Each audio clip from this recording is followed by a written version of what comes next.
Welcome to another edition of Daily Airline News, focusing on the search for MH370. I'm Jeffrey Thomas, and good afternoon to Blaine, who is somewhere in the world.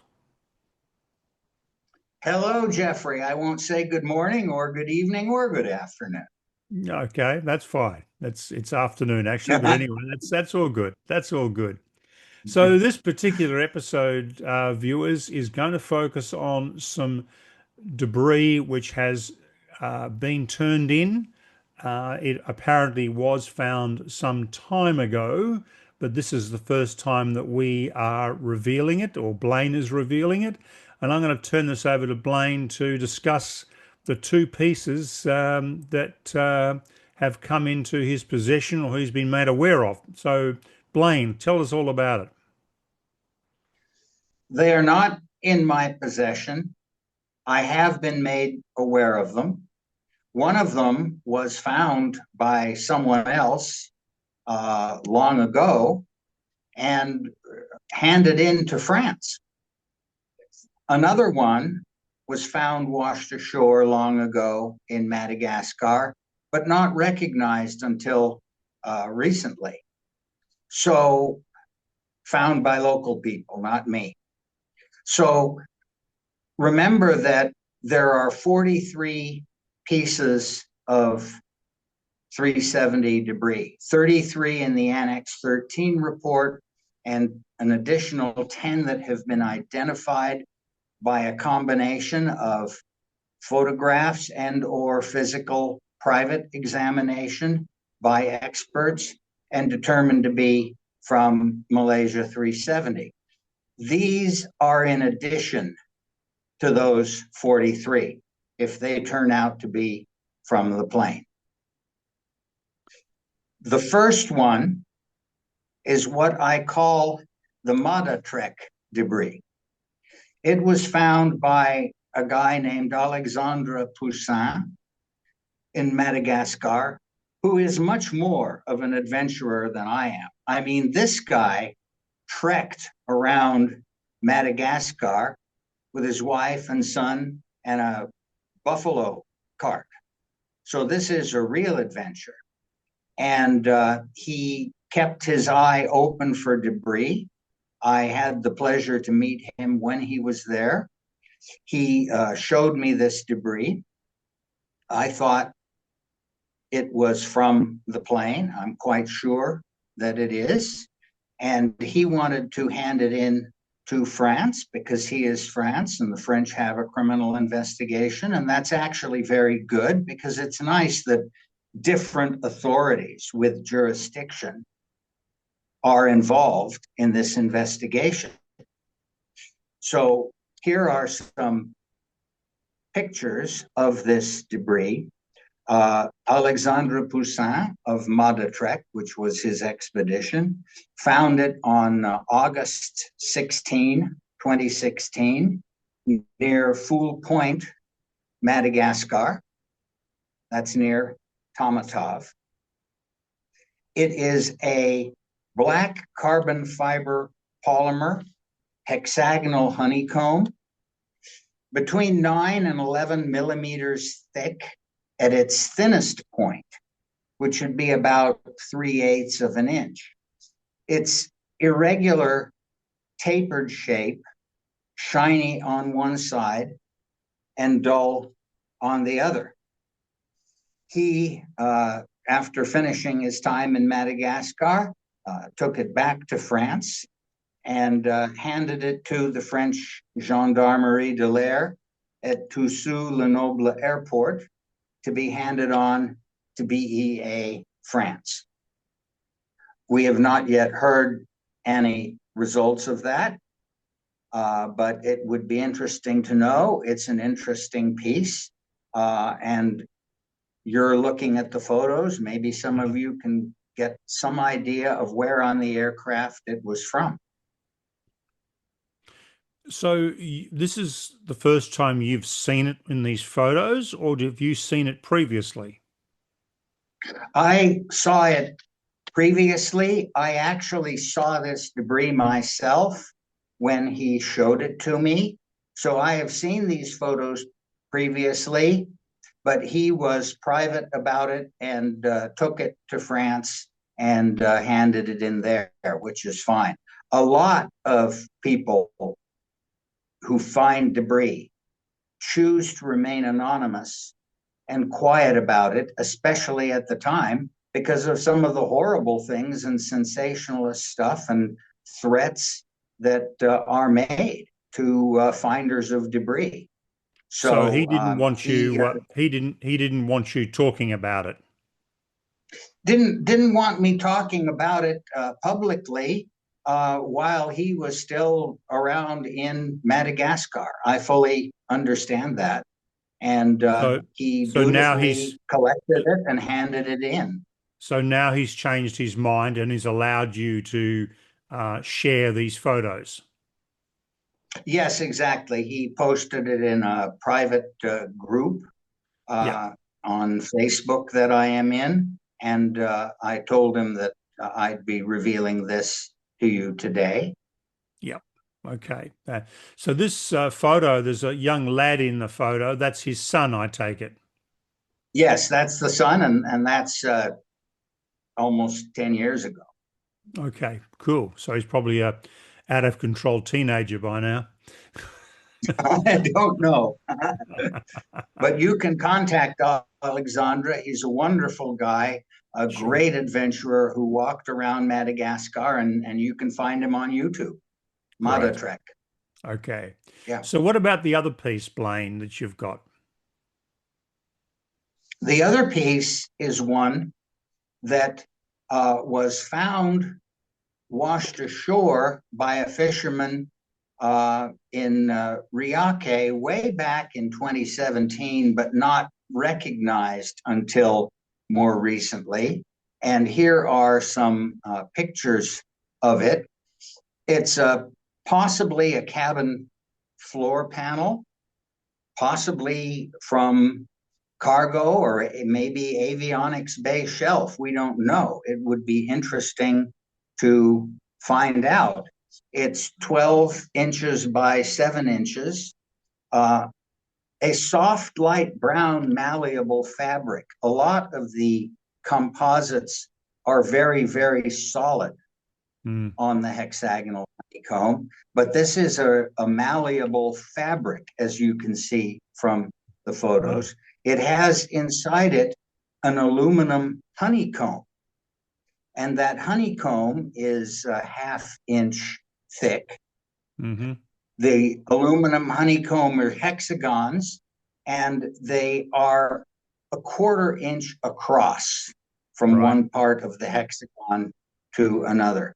And it was found by a fisherman on Riyake Beach back in March of 2017, but not recognized until recently and turned in. I think with a lot of the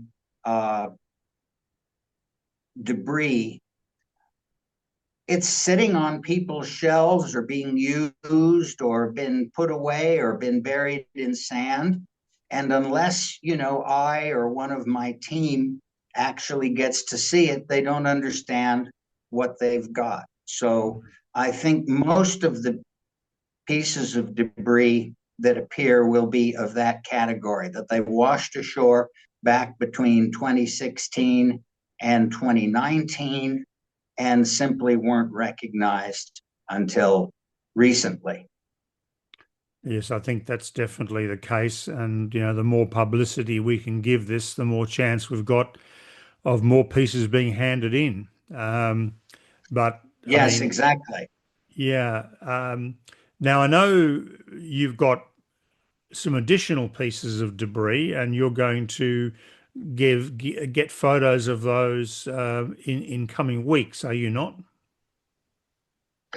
Yes, I'm getting photos of those. Some are ones that have washed ashore earlier, been found and recognized recently. Some are ones that washed ashore more recently, and some, one in particular, is one that was found but not officially reported and not disclosed, but there were some pictures out there of it, and we'll get to that. Yeah, great. Not by So, me. yeah, Yeah. terrific.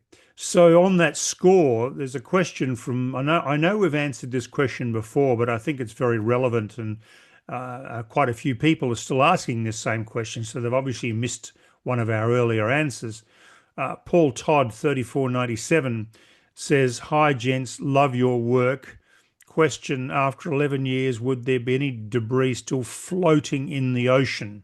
I do not think so. Your thoughts?" Well, I think there is still debris floating in the ocean. There could be some that is circling around back towards Australia and back towards Africa. There could be some that is within the very large gyre in the southern Indian Ocean, just floating around.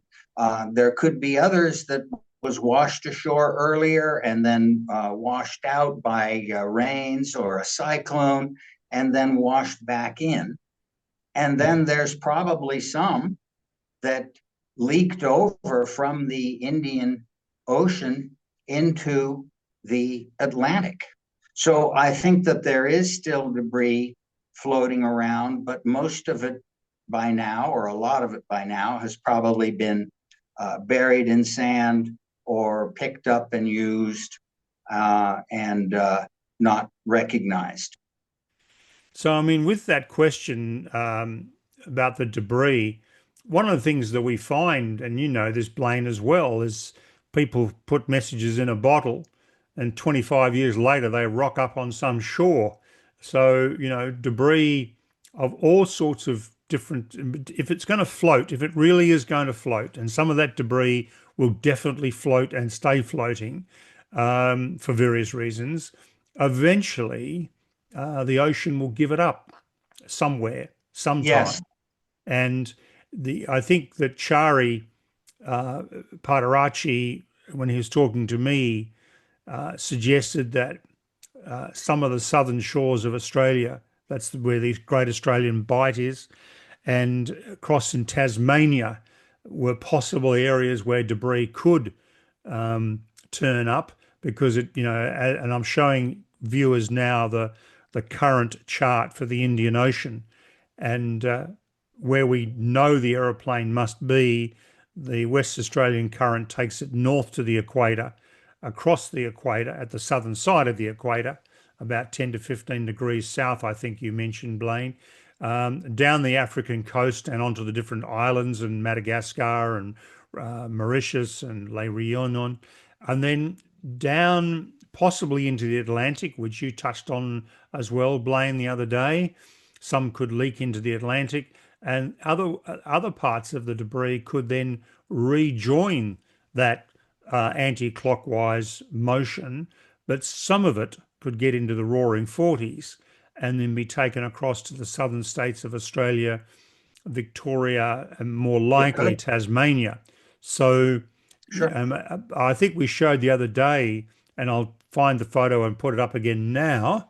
The Great Australian Bight, you couldn't find a more remote, lonely, inhospitable beach. Well, it's not really a beach, it's a cliff. It goes for thousands of kilometres. So if it's there, no one's going to find it. But so I think the most likely place in Australia would be the coastline of Victoria, the southern coastline of Victoria, and the western coastline of Tasmania. Would you agree with that, Blaine? Yes, I agree with that. And people in Australia and Tasmania should keep their eyes open Yeah. for items look like aircraft debris. It could circle back once or Yes. even twice, wash ashore there. And Yeah. I'll add something that kind of is intriguing. Uh, Debris can still be trapped in eddies and wash ashore, especially in Madagascar, Mozambique, South Africa. Mhm. And if it leaks over into the Atlantic, it could conceivably wash ashore on the south coast of Namibia.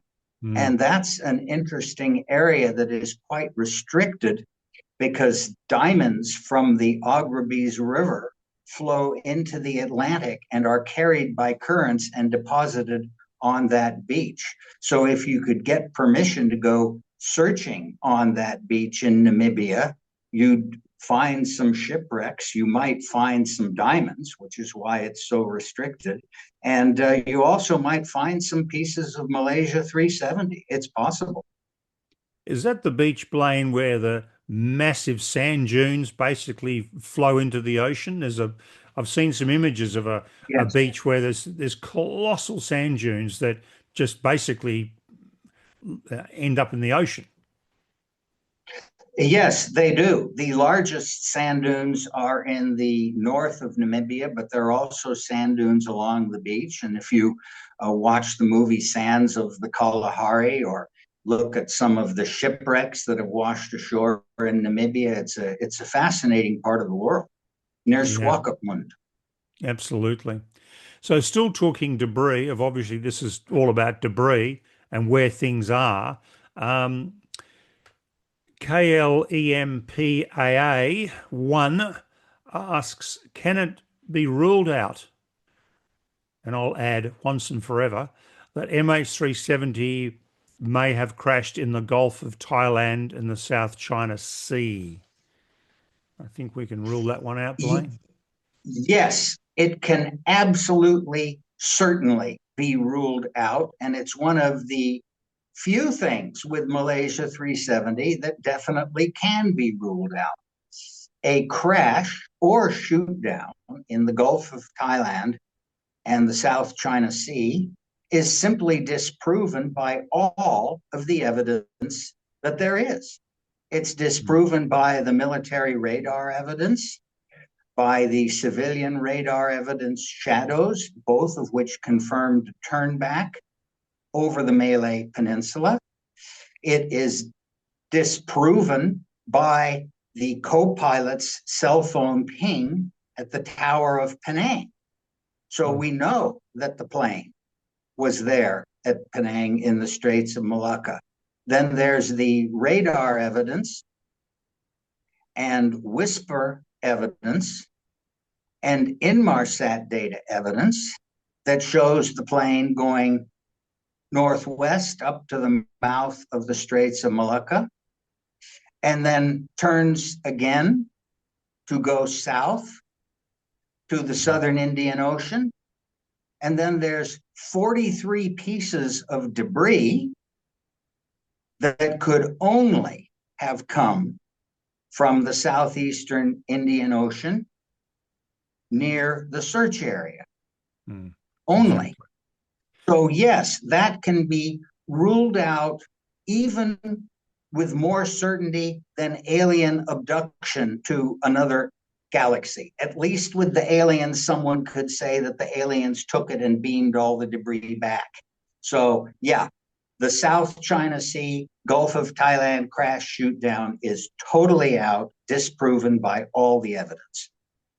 One of the other things too, Blaine, and your input, please, that people tend to forget, and I know the shoot down is that particular theory is peddled by a few people. But the other thing that's not taken into consideration, there are literally thousands and thousands of fishing boats out there at night. Um, and if an aircraft was shot down, the explosion of that shoot down, it would have been seen by hundreds and hundreds of fishermen. There wouldn't have been just one Yes. random person on an oil rig said, "Yeah, I saw a flash of light," which is, one, there was somebody who said, "Yes, I saw a flash of light." There would have been literally thousands of fishermen who said, "We saw an explosion," and that would be all there, that would be it. But there was no, apart from one sighting, there was a supposed sighting, and I'm sure it was a meteorite or something like that. There was nothing.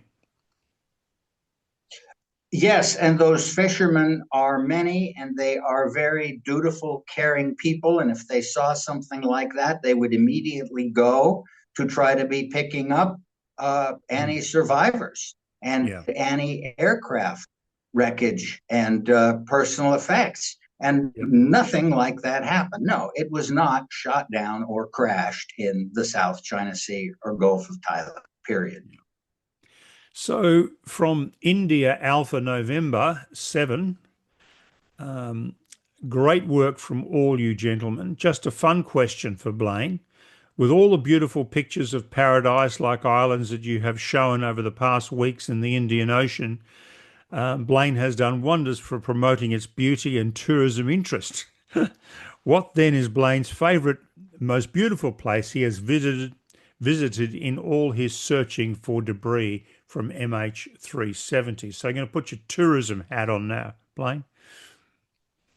Well, great question. And I liked it so much that I asked Jeffrey to please ask it.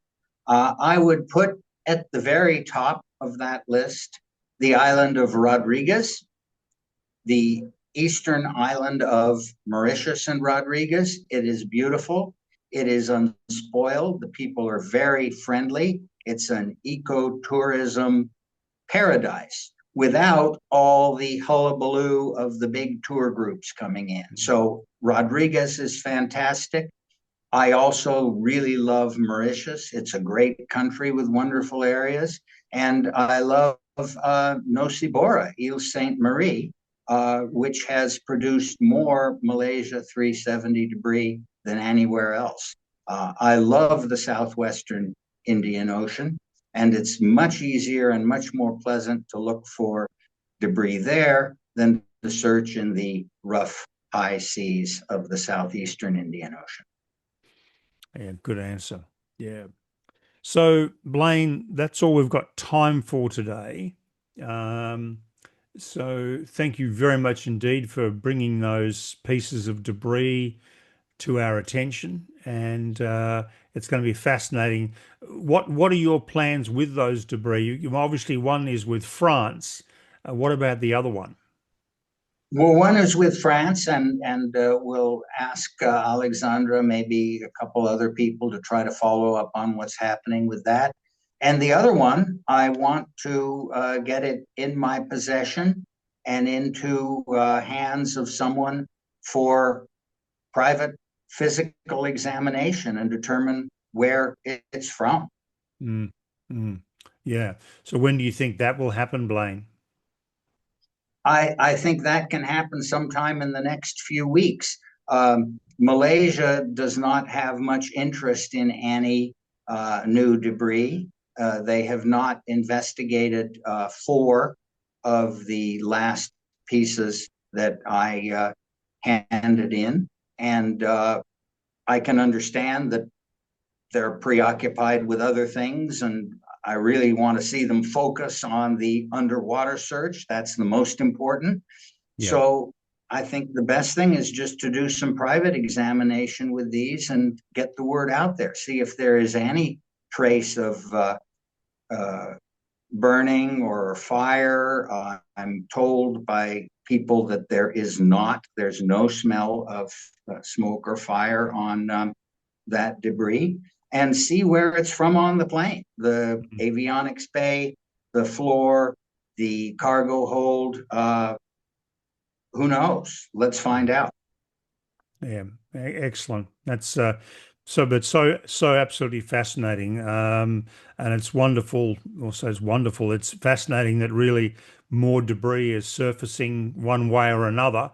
People are, handing it in or making you aware of it, and the number grows, which is just every piece helps, doesn't it? Yes, these are small pieces of a very large puzzle. And I think that a lot of people have not paid attention to the really small shattered pieces Mm, because individually they don't say that much, but collectively, the number of them, the number of mm, pieces from the interior cabin debris tell us a lot about how the plane impacted the ocean, that this was a high speed crash that shattered the plane. mm. Yep. Yep. All right. Well, thank you again, Blaine. Viewers, thank you very much indeed for watching. Please like us, please subscribe to us, and please keep those comments coming. They're fantastic. And thank you very much for your support. Wonderful, wonderful messages of support.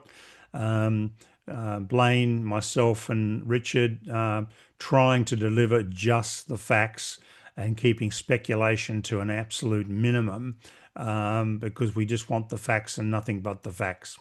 So please tune in soon.